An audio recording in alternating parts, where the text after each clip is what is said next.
दुःखी माणसाला आधार द्या, रक्ताची गरज असलेल्या रुग्णाला मदत करा, व्यसनाधीन झालेल्या माणसाला सन्मार्ग दाखवा, वृक्ष लावा. आज जीवन साखळी सगळी संपून गेलेली आहे, पशु पक्षी नष्ट झालेले आहेत, त्यांना पुन्हा जीवदान द्या, पर्यावरणाचं रक्षण करा, समाजामध्ये प्रेम आणि सदाचार वाढवा. हे गुरु कार्य आहे, हे गुरु कार्य आहे. गुरूंच्या समोर आलो की इतका नम्र, बाप रे बाप रे, म्हणजे अगदी 90 डिग्रीमध्ये काटकून होतो. तशा प्रकारे बरेच जण असतात, पण घरी गेल्यावर अहंकारी. हे शिष्यत्व नाही. आश्रमामध्ये सेवा करायची आणि बाहेर व्यवहारात लोकांची फसवणूक करायची, तो शिष्य नाही. कपाळावर गंध लावायचा आणि मनामध्ये द्वेष ठेवायचा, तो कधी शिष्य होऊ शकत नाही. मुखामध्ये गुरुनाम घ्यायचं आणि कृतीमध्ये गुरुवचनाचा अपमान करायचा, तो कधीच शिष्य होणार नाही. खरा शिष्य तोच की ज्याच्या वर्तनातून गुरूंचे संस्कार दिसतात, तो खरा शिष्य. फूल असतं ना, त्या फुलाला आपण दोऱ्यामध्ये ओवतो, त्या दोऱ्याला फुलाचा सुगंध येत असतो. त्याप्रमाणे गुरूंच्या सानिध्यात राहून आपल्या स्वभावात जर प्रेम, संयम, सत्य, सेवा निर्माण झाली तर खऱ्या अर्थानं आपण शिष्य. जी गुरु आज्ञा असते, आम्हाला काय जमणार आहे, काय शक्य आहे का, स्वामी काय पण आज्ञा करतात. गुरु आज्ञा कधीच आपल्या जीवनाला विस्कळीत नाही करत, तर योग्य दिशेकडे ती घेऊन जात असते. आपल्याला फक्त माहिती नसतं. गुरु आपल्या जीवनाला एक काठ निर्माण करतात आज्ञा देऊन. नदीला जसे 2 काठ असतात, नदीला काठच नसते तर ती सैरावैरा कुठं पण जाते. तसं धर्म आणि गुरु आज्ञेचे काठ त्या शिष्याच्या जीवनाला जर नसतील तर त्याचं जीवनसुद्धा महापुरासारखं होईल. नदीच्या पात्रामध्ये ज्यावेळी पाणी 2 काठांच्या आतमध्ये वाहत असतं तोपर्यंत ती असते, आणि 2 काठ ओलांडून ज्यावेळी पाणी वाहू लागतं तर तिला माता म्हणत नाही. तसा शिष्य जो आहे, ह्या शिष्यामध्ये धर्म आणि गुरु आज्ञेचे पालन. ह्या धर्म म्हणजे हिंदू मुसलमान हा नव्हे धर्म, आपले अनेक धर्म आहेत, ते ज्याच्यामध्ये आहेत. आणि गुरु आज्ञा हे 2 काठ जोपर्यंत त्या शिष्याच्या रक्तातून वाहत आहेत, मनातून, काया वाचा वाणीतून ते वाहत आहेत, तोपर्यंत तो शिष्य आहे असं समजायला हरकत नाही. मला जे वाटेल ते मी करेन, ही स्वरवृत्ती आपल्यातली शक्ती विखुरते. म्हणून शिष्याने गुरूंची आज्ञा समजून जे काय आचरण असेल ते आनंदानं स्वीकारलं पाहिजे. गुरु एखादी सेवा सांगतात, त्यामध्ये शिष्याचा अहंकार कमी करायचा असतो, त्याच्या शिस्त निर्माण व्हावी आणि त्याच्या हातून लोककल्याणकारी कार्य घडावीत असा उद्देश असतो. आज गुरुपौर्णिमेच्या पवित्र दिवशी मी तुम्हाला सांगतो की गुरुवचनाचा प्रकाश आपल्या अंतःकरणामध्ये जर उतरला पाहिजे तर गुरुचरणी नतमस्तक व्हा, गुरूंची कृपा मागा आणि त्या कृपेसाठी आपलं जीवन पात्र बनवा. गुरूंचं नाव घ्या, पण आपल्या वर्तनाने त्या नावाचा गौरव झाला पाहिजे. मी काय सांगितलं? गुरूंचं नाव घ्या, पण त्या नावाने म्हणजे आपल्या वर्तनाने त्या नावाचा गौरव झाला पाहिजे. आपल्या प्रत्येक कृतीमध्ये एकच भाव असला पाहिजे, हे गुरुदेव हा देह तुमचा आहे, ही बुद्धी तुमची आहे, हे सामर्थ्य तुमचं आहे. माझ्याकडून जे काही चांगलं घडेल ते आपल्या कृपेनेच घडेल. माझ्या दोषांचं मला दररोज दर्शन घडवा. माझ्यामधले जे दोष आहेत ते सोडण्याचं सामर्थ्य द्या. माझ्या जीवनाचा उपयोग केवळ माझ्यासाठी न राहता धर्म, समाज, राष्ट्र आणि मानवतेच्या कल्याणासाठी होऊ द्या, अशी शरणागती स्वीकारा. त्यावेळी गुरुपौर्णिमा होते. त्यावेळी गुरुपौर्णिमा संपन्न होणार आणि मग आपल्या मनामध्ये एकच तगमग उठणार. ते ऐकूया या अभंगातून. तुझी स्मृती होता देवा.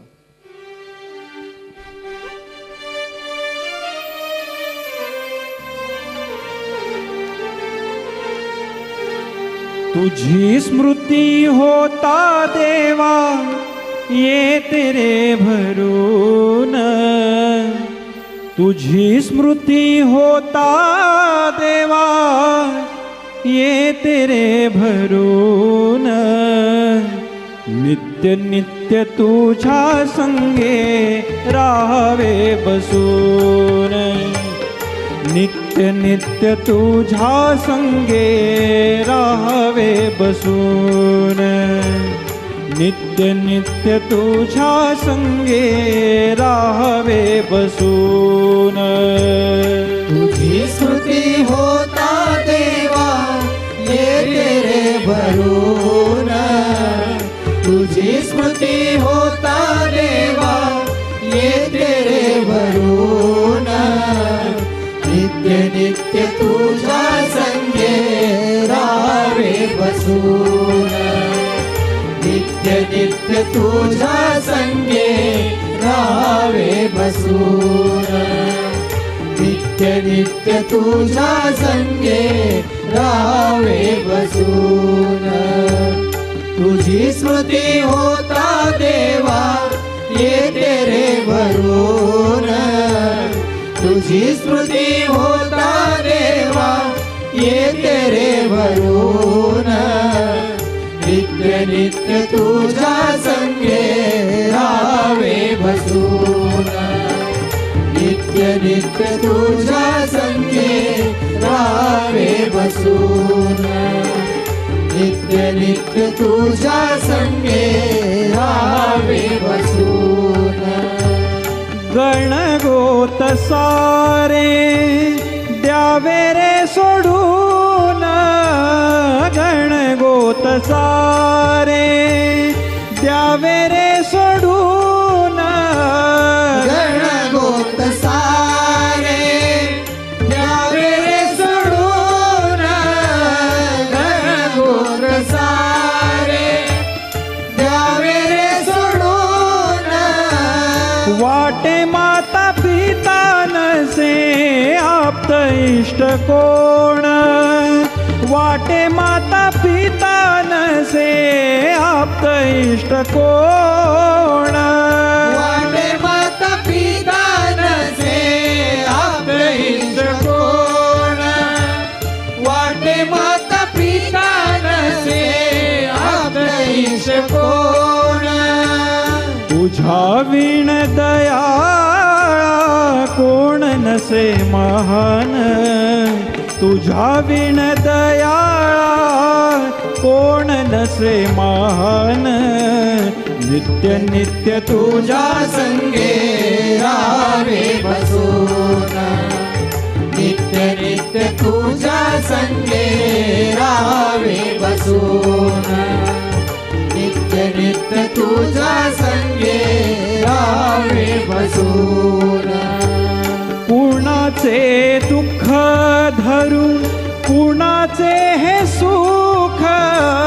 कुणाचे दुःख धरून कुणाचे सुख. कुणाचे दुःख धरून कुणाचे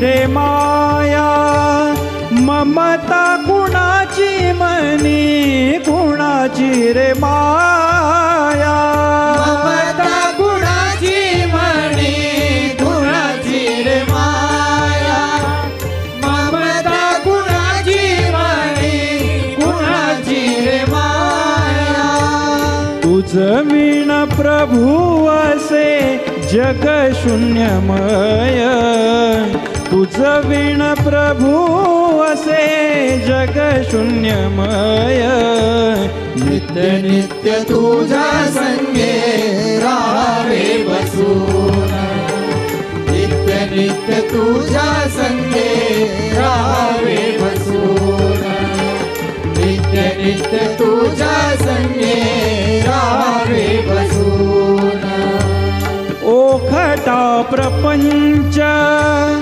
लटकी नाती ओखटा प्रपंच लटकी नाती ओखटा प्रपंच लटकी नाती ओखटा प्रपंच लटकी नाती लटकारी वाज ही नहीं रीती लटकारी वाज ही नहीं रीती लटकारी वाज ही नाही रीती लटकारी वाज ही नाही रीती तुझ्या ठाई देवा विश्वाची उत्पत्ती तुझ्या ठाई देवा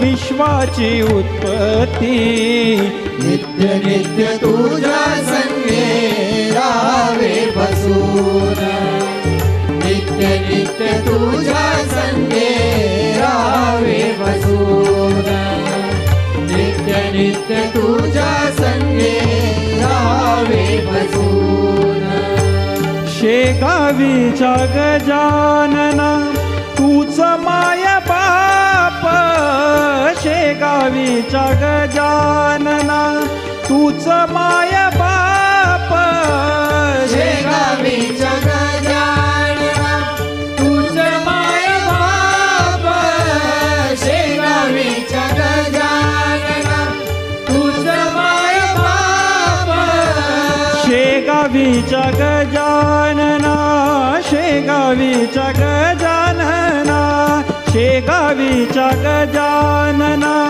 तूच माय बाप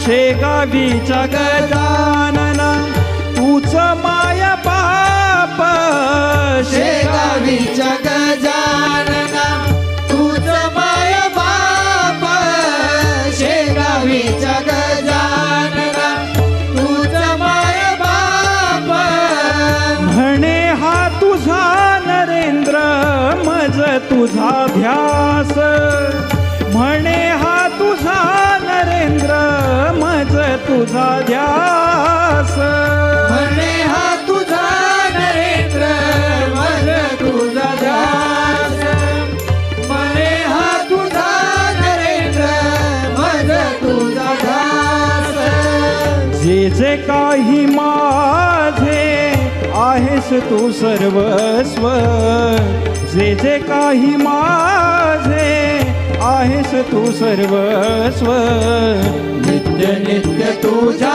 संगे राहावे बसून नित्य नित्य तुझ्या संगे राहावे बसून नित्य नित्य तुझ्या संगे राहावे बसून राहावे बसून. नित्य नित्य तुझ्या संगे राहावे बसून. अशी ज्यावेळी शिष्याच्या अंतःकरणामध्ये शरणागती निर्माण होते त्यावेळी तुमेव माता च पिताच तुमेव बंधू सखा त्वमेव विद्या द्रवणं तुमेव सर्व मम देव देव. हे गुरुराया, तू माझी माता आहेस, तू माझा पिताही आहेस. एवढंच काय, माझा बंधू सखा तूच आहेस. तू माझं ज्ञान आहेस, तू माझं धन आहेस. हे देवादी देवा, तू माझं सर्वस्व आहेस. अशा प्रकारे ज्या वेळेला शिष्य शरणागत होतो त्यावेळी त्याच्यामध्ये पूर्णत्व येतं.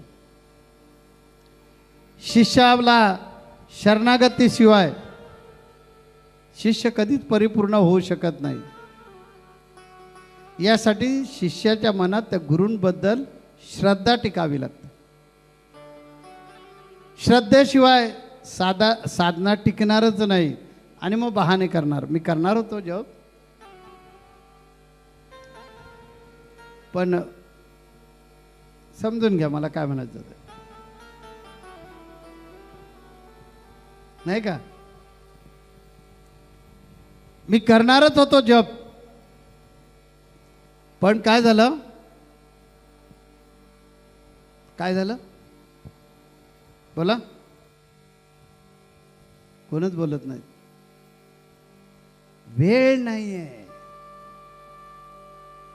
काय झालंय की माझ्यापाशी वेळ नाही आहे, नाही मी नक्की दररोज करणारच.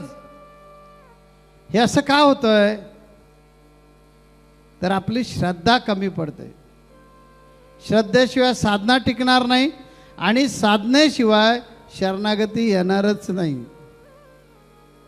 आणि जोपर्यंत शरणागती नाही तोपर्यंत गुरुकृपा नाही. हा शरणागती जो शब्द आहे ना आपल्या संप्रदायामध्ये, हा वारंवार बोलला जातो, वारंवार त्याचा उच्चार केला जातो. त्याचा खरा अर्थ आपण कधी समजून घेतलाच नाही. काहींना असं वाटतं की संकट आलं की देवासमोर हात जोडले म्हणजे शरणागती आहे. देवा मला बरं कर, मी आलो ना देवाला शरण. काहींना असं वाटतं की स्वतःचे प्रयत्न सोडून द्यायचे आणि सर्व देवावर भार टाकायचा, तूच बघणार म्हणजे शरणागती नाही. काहींना वाटतं बुद्धी वापरायचीच नाही, कशाला प्रश्न विचारत बसायचे, कशाला सांगत बसायचं, जे काही घडेल ना ते मुकाट्यानं सहन करत बसायचं. आपण त्याला शरण आलो ना तो काहीतरी बघेल. ही सुद्धा शरणागती नाही आहे. शरणागती या शब्दाचा अर्थ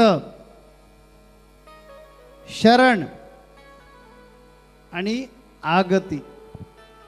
शरण आगती म्हणजे शरणागती. शरण म्हणजे काय, आश्रय घेणं.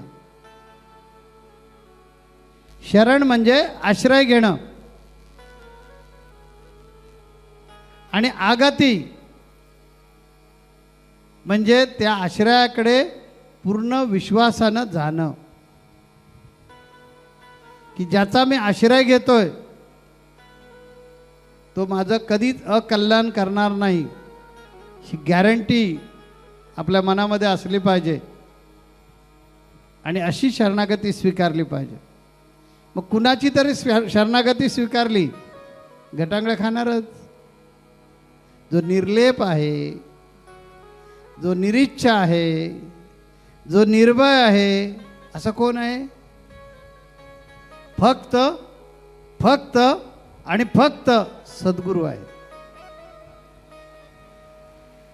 त्यांना शरण गेलं पाहिजे. तुम्ही नातेवाईकांना शरण गेलात, ते निर्भयच झालेले नाहीत आणि कोणीतरी तुमचा पाठलाग करतोय, तुम्ही त्याच्या घरी लपलेले आहात, त्याने येऊन त्या नातेवाईकांच्या डोक्यावर बंदूक ठेवली, तर आपला जीव वाचवण्यासाठी तुम्हाला ते देऊन टाकणार. मी काय म्हटलं म्हणून बघा, जो निर्भय आहे, जो निरीच्छ आहे, जो निस्पृह आहे, अशांना शरण जा. अशांची शरणागती स्वीकारली पाहिजे. आणि ही शरणागती स्वीकारण्यासाठी कोणत्या गोष्टी आपल्यामध्ये हवेत? तर आपलं शरीर, आपलं मन, आपली बुद्धी, आपल्यातील भावना, आपण करतो ती कर्म, आणि त्या कर्माची जी फळं असतात यांचा स्वामित्व भाव जो आपल्याकडे असतो तो सोडायचा आणि शरण जायचं.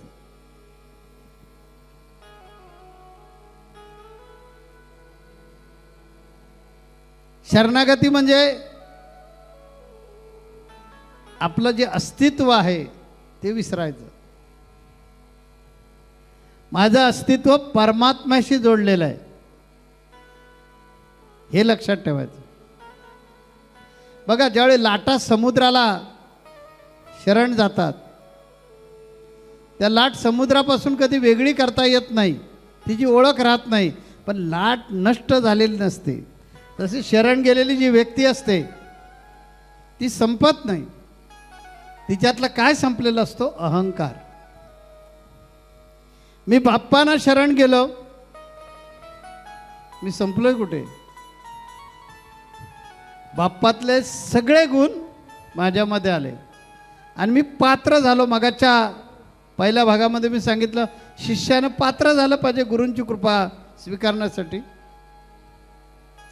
आज मगाशी दुपारी जो बाप्पांचा प्रसाद आपण त्याचं विमोचन केलं, तो बाप्पांचा प्रसाद होता, माझा नाही. बाप्पांनी तो सनातन पंथ शास्त्र माझ्याकडून करवून घेतलं. मी फक्त पात्र आहे, त्या पात्रात त्यांनी ते ठेवलं. तुम्ही तो ग्रंथ वाचलात की तुम्हाला नक्की लक्षात येईल की बाप रे, त्याच्यामध्ये काय अभ्यास आहे. का? तर शरणागताचं रक्षण तो नेहमी करत असतो. म्हणून आपल्यातला अहंकार गुरूंच्या शरणागतीमध्ये विरघळला पाहिजे. आपलं जीवन विश्व कल्याणासाठी त्या व्यापक प्रवाहाशी आपल्याला जोडायचं आहे.